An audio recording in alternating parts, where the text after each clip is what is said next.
इस वीडियो में मैं आपके लिए लेकर आई हूँ पेपर 2 योगा का यूनिट 9, जो कि एक बहुत ही इम्पॉर्टेंट टॉपिक है। वो है योगाभ्यासों की अध्यापन विधियाँ। इस यूनिट में से 3 से लेकर 8 क्वेश्चन हर बार आते हैं एग्ज़ाम के अंदर, तो आप इसे बहुत अच्छे से तैयार कर लें। और मैंने इसको इंग्लिश और हिंदी में दोनों में लिखने की कोशिश की है, और देखते हैं ये कैसे आपको कितना समझ में आता है। और बहुत आसान शब्दों के अंदर लिया है। तो सबसे पहले जो कहा गया है इस बुक के अंदर, भगवत गीता के अनुसार परिप्रश्नेन सेवया, जो कि चौथे अध्याय का 34वां श्लोक है। इसके ऊपर भी क्वेश्चन आ जाता है कि ये कौन से अध्याय में है। और ये जो श्लोक है वो है, तद्विद्धि प्रणिपातेन परिप्रश्नेन सेवया उपदेक्ष्यन्ति ते ज्ञानम ज्ञानानि तत्वदर्शिनः। तो यहाँ पे जो प्रणिपातेन का मीनिंग है अध्यापक गुरु के पास जा कर के परिप्रश्नयन यानी विनम्रता से जिज्ञासा प्रकट करना, सेवया यानी सेवा के द्वारा। प्राचीन काल में क्या होता था कि प्रश्नों के द्वारा, गुरु आदर से और गुरु सेवा के माध्यम से शिक्षा प्राप्त की जाती थी। और जब प्रार्थना की जाती तो गुरु और शिष्य दोनों साथ साथ करते, और उसका उद्देश्य होता था उत्तम फल प्राप्त करना। और प्राचीन काल में गुरु शिष्य परंपरा ही चलती थी, और प्राचीन शिक्षा का उद्देश्य था सर्वांगीण विकास। लेकिन आधुनिक शिक्षा पद्धति कमर्शियल एंगल से यानी व्यवसाय से जुड़ी हुई है। और जो नेक्स्ट टॉपिक है, योग एवं अभ्यास। मिसकंसेप्शन अबाउट योगा, यानी योग के बारे में जो गलत धारणाएं हैं लोगों के मन में, उनकी चर्चा की गई है। और इसमें से क्वेश्चन आता है कि कौन सा जो मिसकंसेप्शन है या नहीं है, इसमें से क्वेश्चन आ जाता है। तो देखते हैं। तो ये योग के लिए कहा गया है कि योग जो है केवल ग्रस्त के लिए नहीं है। योग अलौकिक विचार से संबंधित है या चमत्कारों से जुड़ा हुआ है, लेकिन ऐसा बिल्कुल नहीं है। और योग को रहस्यवाद, जादू टोना या इंद्रिय दमन के समकक्ष है। और योग चिकित्सा पद्धति है जो सारे रोग ठीक कर सकती है। और योग योग दर्शन तात्विक सिद्धांत का आचार है। और क्या कहा कि योग व्यायाम की एक पद्धति मात्र है। तो ये सारे मिसकंसेप्शन है। अब योग टर्म के बारे में बात की गई है आगे पॉइंट में, कि जो योग शब्द का प्रयोग साहित्य में साध्य और साधन यानी end as well as means यानी साधारण साध्य दोनों के रूप में किया जाता है। और एंड के लिए कहा गया कि भी क्या है, तो साध्य के रूप में योग सर्वोच्च स्तर पर व्यक्ति के समाकलन का भाव दर्शाता है, यानी इंटीग्रेशन ऑफ पर्सनैलिटी। और योग शब्द जो है वो डिराइव करता है यूज, जिसका अर्थ है समाधि। और it is a comprehensive term, really means integration and includes in it all other meanings.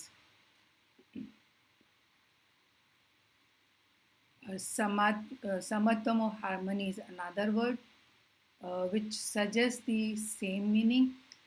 और this is the meaning of yoga as an end. समत्वम या सामंजस्य दूसरा शब्द है जो वही अर्थ दर्शाता है। साध्य के रूप में योग का यह अर्थ है। और every school of yoga emphasise specific practices. सब स्कूल की अपनी अपनी स्पेसिफिक प्रैक्टिसेस होती है। जैसे अयंगर योग के लिए बताया गया कि भाई वो अयंगर प्रॉप से रिलेटेड योगा प्रैक्टिस की जाती है। But their aim always remain the same. सबका जो एम होता है वो एक ही होता है। क्या है? Control of modifications of mind, यानी लक्ष्य सदा एक ही था, चित्त वृत्तियों के नियमन द्वारा अत्युच्च स्तर का समाकलन। कुछ स्कूल जो होते हैं that deals with the mind directly, जो डायरेक्टली माइंड से डील करते हैं, से रिलेटेड प्रैक्टिसेस कराते हैं। और कुछ जो यूज़ करते हैं वो बॉडी के द्वारा body to tackle mind process, body के द्वारा माइंड पर इफेक्ट। जो योगा प्रैक्टिसेस है उनको 6 भागों में डिवाइड किया गया है, ये भी इम्पॉर्टेंट है। और इसमें से हमें ये पता होना चाहिए कितने भागों में डिवाइड किया है, कौन सी नहीं है और इनका उद्देश्य क्या है, वो सब हम देख लेते हैं। आसन, प्राणायाम, bandhas, मुद्रास, क्रियाज, meditation, attitude training practices. तो आसन, सबसे पहले जो आसन है, आसन किस लिए होता है कि जो मन और स्थिर को स्थिर खिंचाव और स्थैर्य प्रदान करता है, यानी कि जो स्वस्थ तान प्रदान करता है। इसका उद्देश्य होता है पेशी तंत्रिका तान आवेगों में उचित लय स्थापित करना और पेशीय तान में सुधार करना होता है। और इसके जो 2 आधारभूत सिद्धांत है वो है स्थिरता और सुख। ये भी क्वेश्चन आया हुआ है कि क्या आधारभूत सिद्धांत है, स्थिरता और सुख। और आसनों का नेचर केवल फिजिकल नहीं होता है, मनोकायिक भी होता है। ये असर्शन और रीजन में क्वेश्चन आ जाता है। And although they are practice by the body, the effect on the mind is also felt. और हर आसन को कैसे परफॉर्म करना चाहिए, एफर्टलेसली परफॉर्म करना चाहिए और maintain for a comfortable time के लिए आप मेंटेन कर पाएँ, कोई जर्क नहीं होना चाहिए और should not lead to undue fatigue, अनुचित शांति भी नहीं होनी चाहिए। और आसन को 3 भागों में डिवाइड किया गया, जिसको मेडिटेटिव, कल्चरल और रिलैक्सिव, यानी हिंदी में कहेंगे ध्यान धारणात्मक, संवर्धनात्मक और शिथिलात्मक। तो जो ध्यान धारणात्मक आसन है उसके लिए स्थिति बताई गई है कि भाई सिर, ग्रीवा और धड़ दोनों होने चाहिए एक लाइन में। और कल्चरल आसन के लिए कहा गया कि जो निश्चल, जिसको स्टैटिक खिंचाव शामिल होता है, जो पेशियों में स्वस्थ तान उत्पन्न करते हैं। और आसनों से क्या होता है, उनसे रीढ़ में लचीलापन आता है, पीठ और मेरुदंड की हड्डियों को बल मिलता है।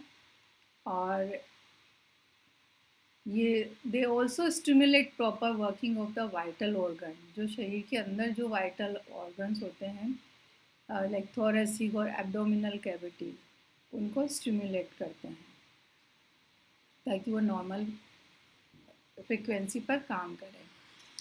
There are innumerable varieties of cultural asana, जिनको आप बैठ कर सकते हो, लेट कर सकते हो या स्टैंडिंग पोजीशन में आप कर सकते हो। और कई आसन होते हैं, अलग अलग ग्रंथों में अलग अलग नंबर्स आसन के बताए गए हैं।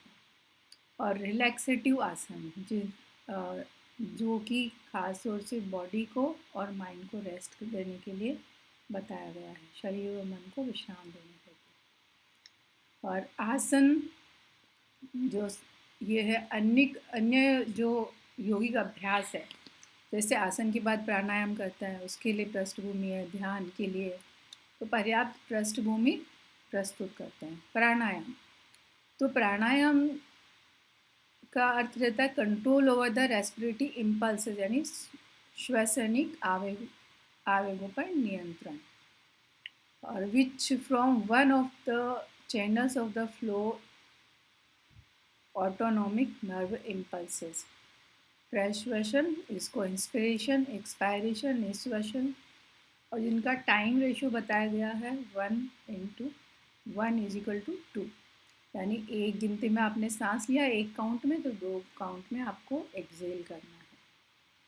और इस प्राणायाम के 3 फेजेस बताए हैं, जिसमें है नियंत्रित प्रश्वसन, जिसको पूरक कह सकते हैं हम, और नियंत्रित धारण, जिसको कुंभक, और नियंत्रित निश्वसन, जिसको रेचक।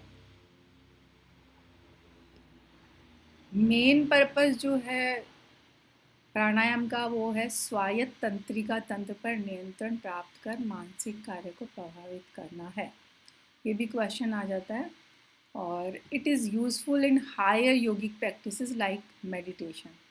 अब बंध व मुद्रा, जो बंध को लॉक्स और मुद्रा को होल्ड कहते हैं, और ये सेमी वॉलेंट्री और इनवॉलेंट्री मसल्स में किया जाता है। और they decongest the vital organs, improve circulation and nutrition by pressure manipulations, and contribute to general health and emotional stability. यानी मैमार्गों को रक्त सुलभ, रक्त परिसंचारण, पोषण दबाव न्यूनाधिक कर सुधार और स्वास्थ्य एवं मानसिक स्थैर्य बनाए रखने में योगदान देते हैं। ना क्रिया जो कि षट क्रियास बताई है हठ योग प्रतिपिका में भी और गैरण संहिता में भी। धौती, बस्ती, नेति, त्राटक, Navali, kapalbhati, each one of which consists of many subsections. Kriyas being control on different reflexes and establish psychophysiological balance. यानी कि विविध प्रतिपक्षों पर नियंत्रण और मनोशरीर क्रियात्मक संतुलन प्रस्थापित करती है। और इसमें जो मोड यूज़ किया जाता है प्योरिफिकेशन क्रियाज के अंदर वो है एयर, वाटर और घर्षण, मैनिपुलेटिंग मूवमेंट जिसको चालन गतियाँ कहते हैं इंग्लिश में, हिंदी में। और इसमें क्लीजिंग जिस ऑर्गन्स की क्लीजिंग की जाती है वो है नासा, ग्रसनी, मुख, कपाल, जठर, ग्रसनी, गुदा, मलाशय और आंत। ध्यान, मेडिटेशन, इस प्रैक्टिस में जो इन्वॉल्व होता है कंट्रोल ऑफ मेंटल फंक्शन, मन की वृत्तियों पर नियंत्रण होता है और ये एक प्रशांतक है, ग्रेट ट्रैंक्विलाइजर है। ध्यान, आसन और प्राणायाम के बाद किया जाता है। और जो basic principle of meditation is to develop internal awareness, यानी आंतरिक आत्मज्ञान डेवलप करने के लिए मेडिटेशन किया जाता है। अभिवृत्ति प्रशिक्षण अभ्यास, attitude training practices, these are technically called yamas, yam, niyam. These form the basis of all the practices जो है ये योगिक अभ्यासों का आधार बताया गया। जैसे अष्टांग योग में सबसे पहले यम और नियम की बात की गई है। और the nature of all yogic practices is जो है वो मनोकायिक है, यानी साइकोफिजिकल है। ऑल जितनी भी प्रैक्टिसेस है वो सब एक दूसरे के पूरक बताई गई है। नेक्स्ट टॉपिक है अध्यापन विधियाँ, टीचिंग प्रोसेस को प्रभावित करने वाले घटक, जो कि बहुत ही इम्पोर्टेंट टॉपिक है। इसमें से क्वेश्चन आता है कौन सा घटक टीचिंग प्रोसेस को प्रभावित करता है, और मैच दी कॉलम में से भी आ जाता है और एज इट इज़ भी मैच करने के लिए आ जाता है। तो देख लेते हैं कौन से हैं ये घटक। टीचिंग यानी जो हम पढ़ाते हैं, अध्यापन। अ प्रोसेस इन्वॉल्विंग मेथड, जैसे अब मैं भी एक मेथड अप्लाई कर रही हूँ, एक प्रोसेस अप्लाई कर रही हूँ आपको पढ़ाने के लिए। यूट्यूब जिसमें वीडियो रिकॉर्ड करके मैं आपको अपलोड करके दूँगी। लर्निंग, अधिगम, सीखना। A process of adjustment through action, कार्य द्वारा समायोजन प्रक्रिया। टीचर कौन होता है? जो टीच करता है, अध्यापक। A person who directs the process. और स्टूडेंट जो होता है लर्नर होता है, जो सीखने वाला। A person who adjust himself through the action. Subject of activity, विषय क्या है, यानी कंटेंट ऑफ लर्निंग क्या है। जैसे अभी कंटेंट है ये घटक। एनवायरनमेंट क्लास और situation in which the whole process is conducted. Online है जैसे ये भी हो रहा है। और ये नेक्स्ट पॉइंट है, there are 2 phases involve in the educational process. 2 जो प्रक्रियाएं हैं इन्वॉल्व होती है एजुकेशन प्रोसेस के अंदर। एक है मेनली जो अभी हम ऑलरेडी पढ़ चुके हैं, टीचिंग अध्यापन और लर्निंग सीखना।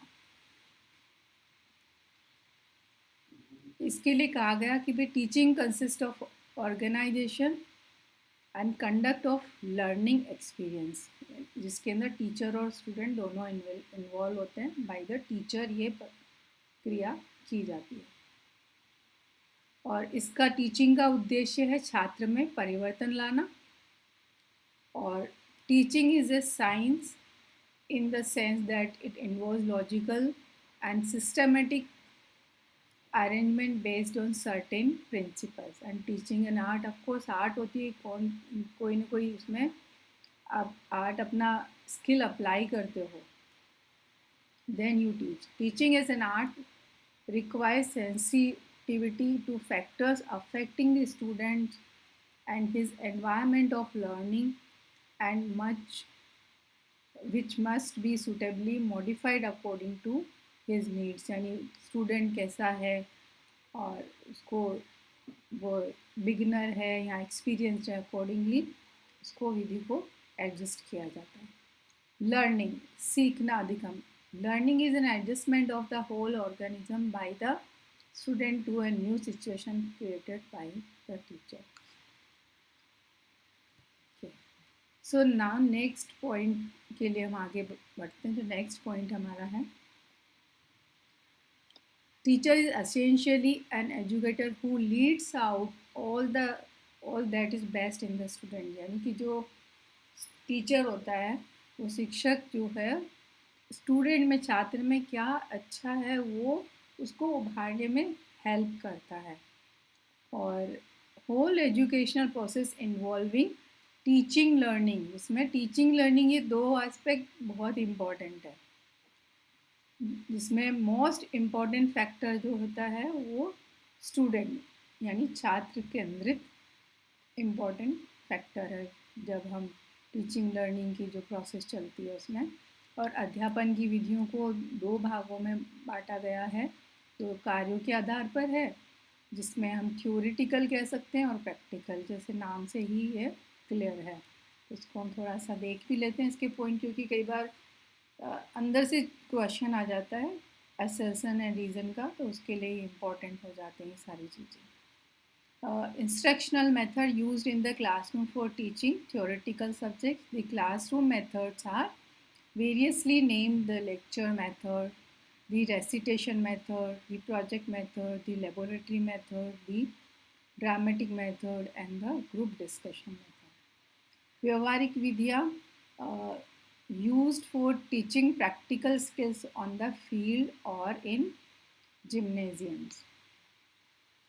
ट्रेडिशनली इनके दो अप्रोचेस बताई गई है, दो प्रकार बताए गए हैं. तो टीचर सेंटर्ड अप्रोच और स्टूडेंट सेंटर्ड अप्रोच. जो टीचर सेंटर्ड अप्रोच है वो एंशिएंट टाइम में बताई गई, और जो स्टूडेंट सेंटर्ड है वो आज की है, वैज्ञानिक विचारधारा है. तो इसके ऊपर भी क्वेश्चन आ जाता है कि भी ट्रेडिशनली कौन सी अप्रोच बताई गई है, टीचर सेंटर्ड और स्टूडेंट सेंटर्ड. तो इसमें टीचर सेंटर्ड ऐसे हमको क्वेश्चन का आंसर देना होता है. The teacher should know how a particular method he uses affect the students learning ability. जब टीचर को मालूम होना चाहिए कि टीचर की एबिलिटी स्टूडेंट की एबिलिटी के आधार पर उस मेथड को यूज़ किया जाए. और जो बेसिक मेथड है वो आगे बताए गए हैं. ये 7 बेसिक मेथड बताए हैं, ये सातों के साथ बहुत इम्पॉर्टेंट है. इसमें से एवरी ईयर क्वेश्चन कन्फर्मली आता है, और इसके मैंने जो कीवर्ड्स है, की पॉइंट्स है, उनको लेकर के एक्सप्लेन किया है. तो आप इसे ज़रूर से लर्न कर लें. फर्स्ट मेथड है लेक्चर मेथड. दूसरा है लेक्चर का मतलब व्याख्यान, जो कि वन साइडेड रहता है हमेशा. रेस्पॉन्स टू इंस्ट्रक्शन मेथड, निर्देशन अनुक्रिया विधि. और इंडिविजुअलाइज्ड इंस्ट्रक्शनल मेथड, वैयक्तिक निर्देशक विधि. ग्रुप डिस्कशन मेथड, समूह चर्चा विधि. डायरेक्टेड प्रैक्टिस मेथड, निर्देशित अभ्यास विधि. प्रोजेक्ट मेथड यानी परियोजना विधि. और डेमोन्स्ट्रेशन मेथड, प्रदर्शन विधि. अब इसके कीवर्ड्स, की पॉइंट्स देख लेते हैं. लेक्चर मेथड, जो कि ये ओल्डेस्ट है और फॉर्मल टीचिंग के अंदर आता है, और ये लार्ज फील्ड में काम आता है, जिसमें और जिसके अंदर मटेरियल आपको separating a particular type of information आपको देनी होती है लार्ज स्केल पर. और इसके कई सोर्सेज यूज़ किए जाते हैं. इसमें जो मोर यूज़फुल बताई गई है वो मैच्योर स्टूडेंट के लिए ये लेक्चर मेथड बताया गया है. फिर नेक्स्ट रेस्पॉन्स टू इंस्ट्रक्शन, जिसमें रेस्पॉन्स इंस्ट्रक्शन जो टीचर देता है वो स्टूडेंट रेस्पॉन्स करता है। तो इसमें क्या होता है, एक तो प्रेसाइज इंस्ट्रक्शंस होते हैं तो उसको स्टूडेंट फॉलो करता है विद द डेमोन्स्ट्रेशन। एंड इसको हम प्रदर्शन के पूर्व भी देता है टीचर इंस्ट्रक्शन, और साथ में भी देता है इंस्ट्रक्शन, और साथ साथ में स्टूडेंट उसको फॉलो करता है। ये बात अवश्य ध्यान में रखते हुए आप क्वेश्चन का आंसर देंगे। और यहाँ पर सब्जेक्ट मैटर पर एम्फेसिस दिया जाता है, और ये एक फॉर्मल अप्रोच है, औपचारिकता प्रधान मेथड है। और ये मेथड ज़्यादा यूज़फुल उस वक्त रहता है कि जब छात्रों के निष्पादन में विषमता हो, तब ये अधिक श्रेष्ठकर बताया गया है। और this method can be profitably used after due attention to the problems of individuals। ये तो बहुत इजी है। नेक्स्ट मेथड वैयक्तिक निर्देशन विधि, इसमें हाईली इंडिविजुअलाइज्ड होता है, पर्सनल 1-to-1 टीचिंग जिसको हम कह सकते हैं। और उसकी डिफरेंस जो उसके व्यक्ति के आधार पर उस मेथड का यूज़ किया जाता है। और समूह चर्चा विधि, ग्रुप डिस्कशन कब होता है, जब कोई प्रॉब्लम हो, यानी कोई समस्या का हल ढूंढने के लिए। इससे क्या होता है कि स्टूडेंट जो है, छात्र जो है, अपना स्वयं का माइंड अप्लाई करता है और थिंक क्रिटिकली, और टीचर एक लीडर का रोल प्ले करता है। और ये व्यक्तिगत और सामूहिक दोनों में मूल्य है इसका। नेक्स्ट विधि है डायरेक्टेड प्रैक्टिस मेथड। डायरेक्टेड से ही है कि भाई जो ऑलरेडी डायरेक्ट कर दी गई है ना, जो पहले सिखा दी गई है, उसके लिए उसी जो है अभ्यास, उसी प्रैक्टिस, उसी टॉपिक से रिलेटेड आपको असाइनमेंट दिया जाता है। One practice in the class then after the class. जैसे भी क्लास में आपको पर्वतासन सिखाया और फिर बाद में कहा कि आप घर पर जाकर के इसका अभ्यास कीजिए, या फिर आपको जैसे कोई टॉपिक दे दिया जाए कि भाई आप इसके 10 पॉइंट्स आप लिख कर के लाइए पर्वतासन के, तो उससे क्या होगा, to enhance skills and performance. इन पॉइंट्स को ध्यान में रखते हुए इस क्वेश्चन का आप आसानी से आंसर दे सकते हैं कि भाई डायरेक्टेड प्रैक्टिस मेथड के अंदर ये पॉइंट आएंगे। फिर नेक्स्ट है प्रोजेक्ट मेथड। प्रोजेक्ट कब दिया जाता है, जब आपको क्लास में ऑलरेडी सिखा दिया है, उसको फिर आपको फील्ड में या फिर आपको कहीं आफ्टर द क्लास करने के लिए कहा जाता है कोई कार्य, तो उससे रिलेटेड है। इसका उद्देश्य होता है छात्रों द्वारा कक्षा में सीखी हुई बातों को क्रियान्वित करने में समर्थ बनाना, विभिन्न स्रोतों से संबंधित सामग्री का संग्रह करना, और योगाभ्यास के लिए मॉडल तैयार कर प्रदर्शित करना, संगोष्ठियों, सम्मेलनों, प्रतियोगिताओं का योजनाबद्ध निरीक्षण करना, विख्यात योग केंद्रों को देखने जाना आदि कार्य। यहाँ जैसे स्टूडेंट्स को कार्य कह दिया जाए कि भाई इस पर्टिकुलर योग केंद्र है, यहाँ पर जाकर के आप देख कर के आइए कि यहाँ पर क्या क्या है। तो इस तरीके से इसका हम इन बातों का ध्यान रखा जाता है। और नेक्स्ट है डेमोन्स्ट्रेशन। डेमो का मतलब होता है डेमो करना, प्रदर्शन करना। और इसके अंदर जो कीवर्ड्स मैंने लिए हैं वो स्पर्धा रहित विधि, ये एक, इसमें कोई कंपटीशन नहीं होता है, कौशल तथा आकृति पर बल दिया जाता है। और इसमें जो है दर्शक और छात्र दोनों के लिए ये उपयोगी होता है। और इसमें सार्वजनिक प्रदर्शन करने हेतु किया जाता है, और इसमें सीखना सीमित रहता है। कम भी नहीं लिखा, जैसा वर्ड लिखा वैसा ही होना चाहिए। सीखना सीमित, छात्रों में विद्यमान गुणों का ही उपयोग, यानी जो छात्र ऑलरेडी जो सीख सिखा उसमें एग्जिस्टिंग जो स्किल्स है, एग्जिस्टिंग जो उसे पता है, नॉलेज है, वो इसी का उपयोग होता है, कोई नई स्किल नहीं आती है। और ये ग्रुप मेथड के लिए उपयुक्त बताया गया। और कोई भी विधि है उसको साधन समझे न कि लक्ष्य। और नेक्स्ट, और ये एक टॉपिक है जो कि ये भी बहुत इम्पोर्टेंट टॉपिक है, इसमें से पूछ लिया जाता है कि विधि को प्रभावित करने वाले कितने घटक हैं, क्योंकि कन्फ्यूज़न रहता है शुरू में। प्रोसेस को प्रभावित करने वाले घटक थे, यहाँ पर विधि को प्रभावित करने वाले घटक हैं। यहाँ पर 5 घटक बताए गए हैं, देख लेते हैं कौन कौन से हैं, और पांचों के पॉइंट को हमें याद रखना है। विषय वस्तु, कंटेंट, यानी जो भी टीचिंग जो पढ़ाई जा रही है उसका क्या कंटेंट है, वो विधि को प्रभावित करता है। उसमें प्रैक्टिकल है या थ्योरेटिकल है, तो दोनों के आधार पर उसमें अलग अलग विधि ली जाती है। और पहले की पृष्ठभूमि और छात्रों के अनुभव, यानी previous background and experience of the student, छात्रों के पूर्वानुभव के अनुसार अध्यापन विधि में भेद, अध्यापक समय और शक्ति की बचत कर सकता है। यदि अगर उसे पता है तो वो उसकी बचत कर सकता है।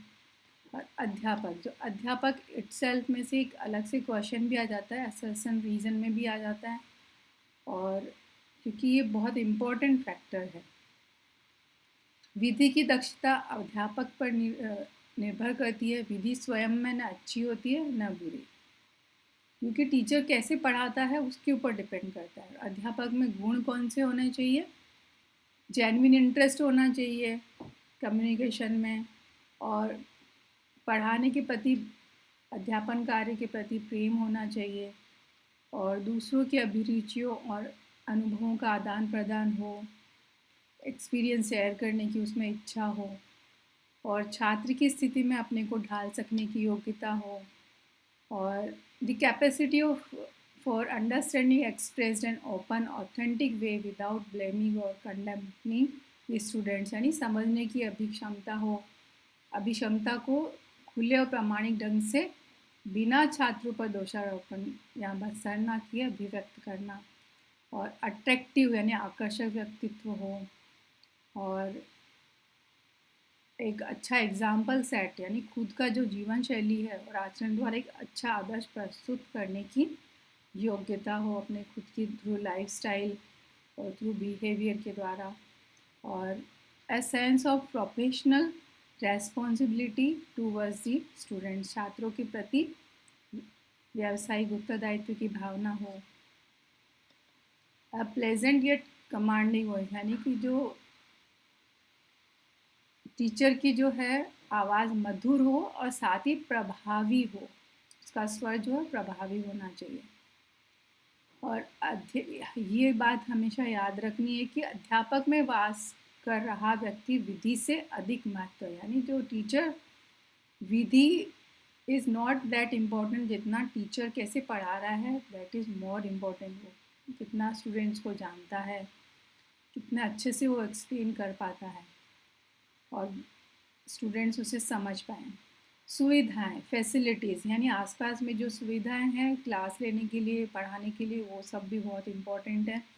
पर्याप्त स्थान होना चाहिए, आवश्यक उपकरण होने चाहिए, हेल्दी एनवायरनमेंट हो, और पानी की सुविधा हो प्योरीफिकेशन की क्रिया करने के लिए, और जहाँ पढ़ाया जा रहा है या ध्यान कराया जा रहा है तो वो परिसर जो है शांत हो।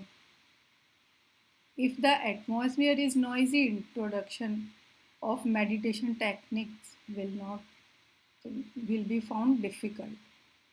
और अगला फैक्टर है वैज्ञानिक सिद्धांत, साइंटिफिक प्रिंसिपल्स, यानी कि जो पढ़ा रहे हैं वो इफ़ेक्टिव कब होगा? जब एक टीचर को शरीर की रचना के बारे में, शरीर क्रिया विज्ञान, मनोविज्ञान, अध्यापन शास्त्र आदि की जानकारी होगी, तो वो टीचिंग क्या हो जाएगी? इफ़ेक्टिव हो जाएगी। The teacher may be flexible in modifying the method. These principles provide a sound base for selection and formulation of method. तो इस वीडियो में इतना ही, और अगले वीडियो में हम फिर से जो बाकी के टॉपिक बचे हैं वो हम लेंगे। और ये वीडियो आपको ज़रूर से आपको पसंद आया होगा, और सारे इम्पोर्टेंट पॉइंट्स मैंने कवर किए हैं। इस वीडियो को लाइक, शेयर और सब्सक्राइब अवश्य कर लीजिए, ताकि नेक्स्ट पार्ट जो भी इस टॉपिक का है वो आप उसे देख पाएँ। धन्यवाद।